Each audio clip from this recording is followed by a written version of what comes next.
All right, welcome in to another special edition of Pirate Radio Live. Got some really cool guests here in Studio C. I've got our friends Jodi Quemelen from the ECU Campus in Recreation and Wellness and Wellbeing. Is that correct, Jodi? Did I get it Yes, right? said it perfectly. Thank Okay, you. thank Glad to you. be Well, here. thank you for being here. And Dr. Andy Herdman has joined me from the ECU College of Business. He's in here today. How are you doing? I'm doing well. Thanks, Jonathan. Glad to be here. We've brought you guys in because the question of the day is, Arrrgh, you okay? It's going to be an event that is coming to the campuses of East Carolina University. And you guys have kind of collaborated on this because I think it's a really cool thing because I think that's a fair question for everybody. And I think a lot of people blow over and say yes to too many times when they should say no. And Dr. Herdman, let's start with you. Why is Arrrgh you okay a question and an event coming to ECU? Well, if you dial the clock back about 3 years, I returned to ECU, and that was after a 9-year run with Maine Pharma, which was Metric Contract Services here locally. And one of the signature events we had that was really born during COVID was Are You OK Day? And it was an Australian initiative, but really, really worked well for us in strengthening our culture of mutual support and commitment and just really trying to connect people and understanding the criticality of connection to mental health, to well-being generally. I shared that story with Dr. Lanika Wright, who is the Dean of Students and has responsibility broadly, and happily she loved it.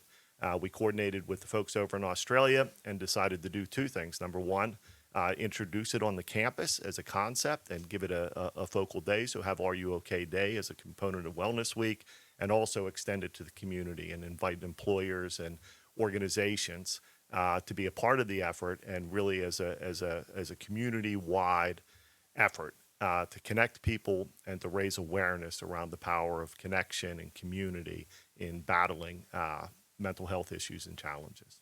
And Jodi, where do you come in with this big picture in this project?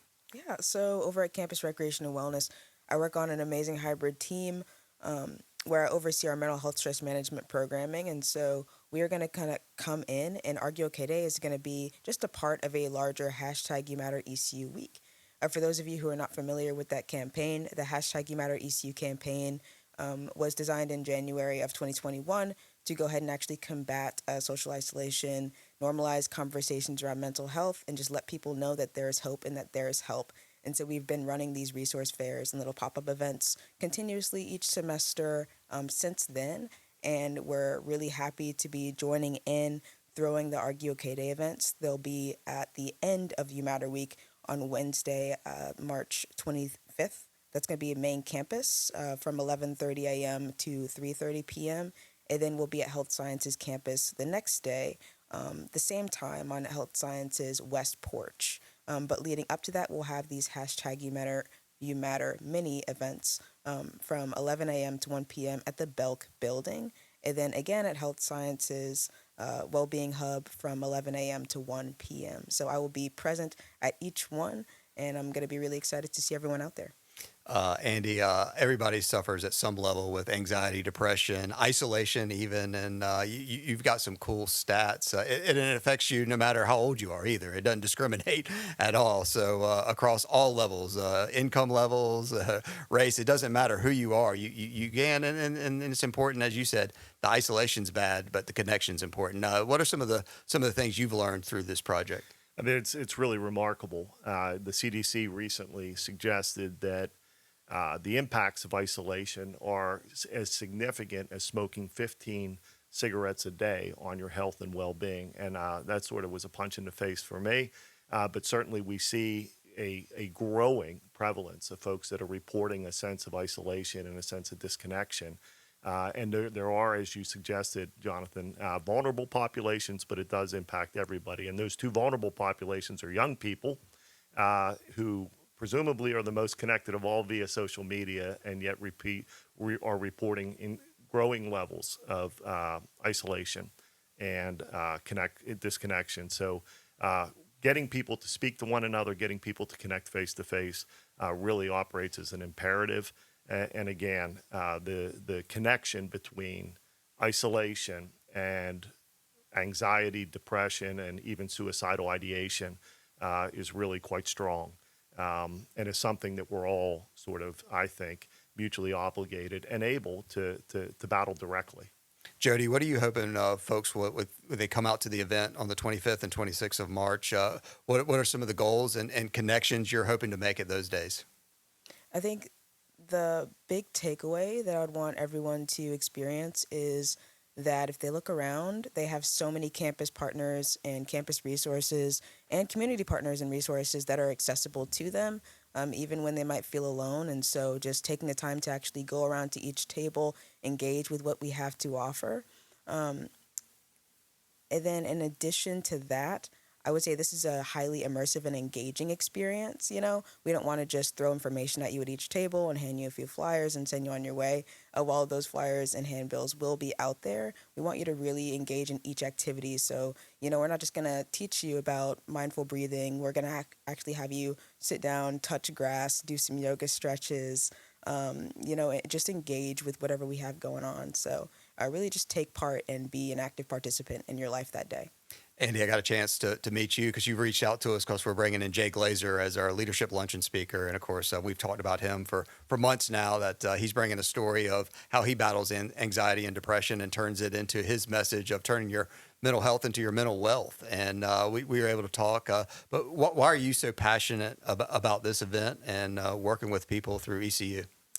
Truly, I think that, our vision for this really is to that Pitt County broadly, and I'm happy to report that city government, the county, our major employers, the Chamber of Commerce have all really aligned behind this event and are supporting this event.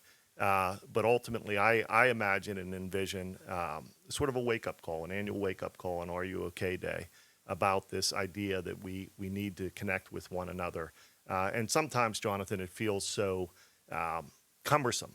If I reach out to Jodi as an example, will I, now I got to take on her problems and I got to fix her problems. And that's really not what it's about.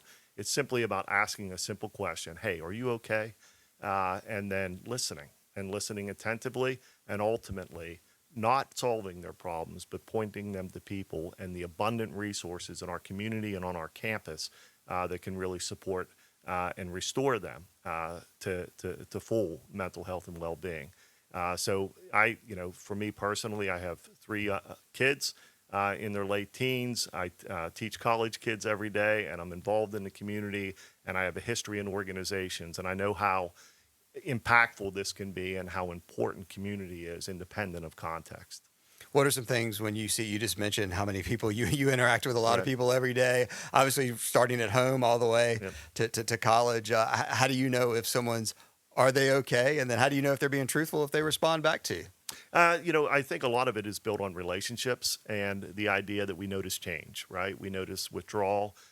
We notice some, sort of deviation from the baseline. And even, I think often challenge my own children. If you're walking into the lunchroom and you see a young person that is sitting alone, that you can really make a significant and massive difference in that young person's life or in that kid's life simply by inviting them into a conversation and inviting them into relationship.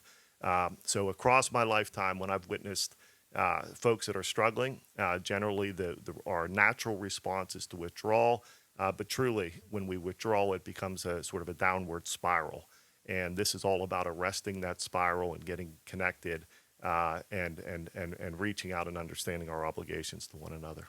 Jodi, and working with young people, I feel like we're in a more connected society than we've ever been through these, 8-inch phones we all carry around in our pockets. But how do you find where you're able to connect with people on a human to human basis and not just through a digital platform?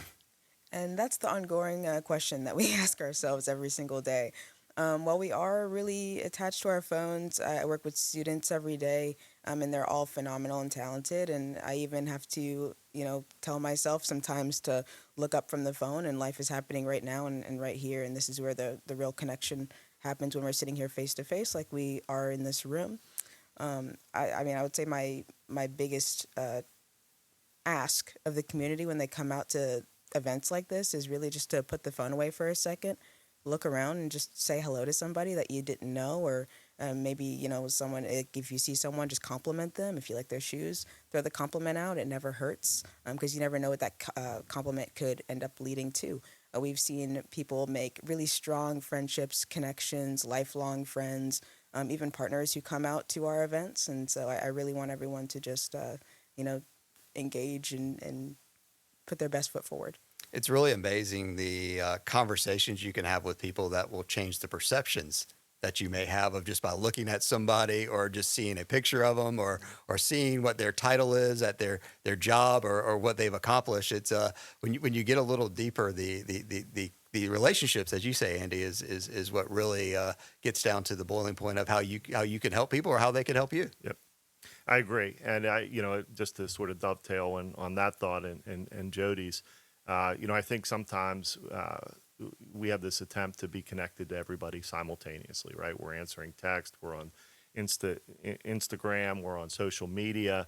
But the consequence of that, I would argue, is that by trying to be everywhere, we're nowhere really. So Jodi's point about presence and connection and sort of paying attention is, I think, vital in this.